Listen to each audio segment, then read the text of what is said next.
Congressman Raul Ruiz has leveled serious allegations against the Bureau of Indian Affairs. He says they're partly to blame for deplorable living conditions at the Oasis mobile home park. And even more than that, they've allowed other businesses to operate unchecked for years. Our Kitty Alvarado has more.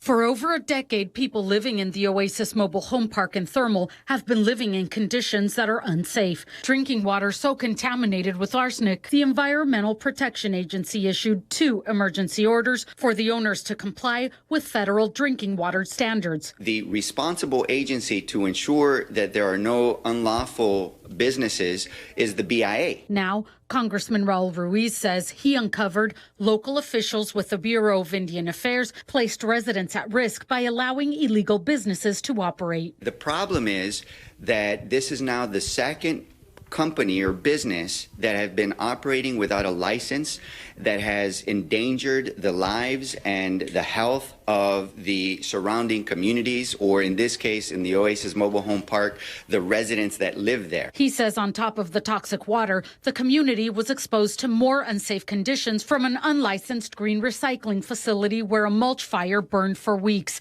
shutting down schools and forcing residents to wear masks. The BIA has known that this business was in operation for many years and never held them accountable or prevented the business from continuing.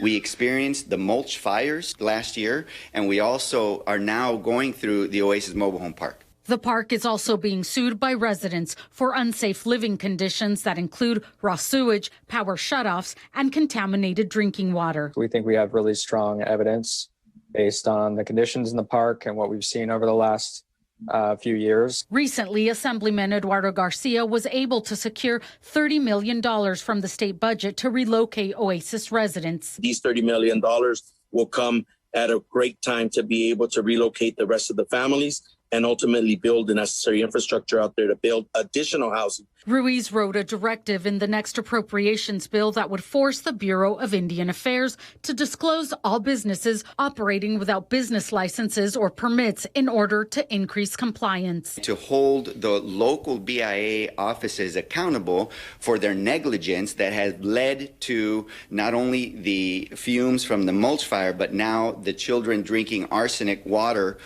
because of substandard living conditions. We reached out to the Bureau of Indian Affairs, who oversees this land. They did not return our messages. Kitty Alvarado, NBC Palm Springs.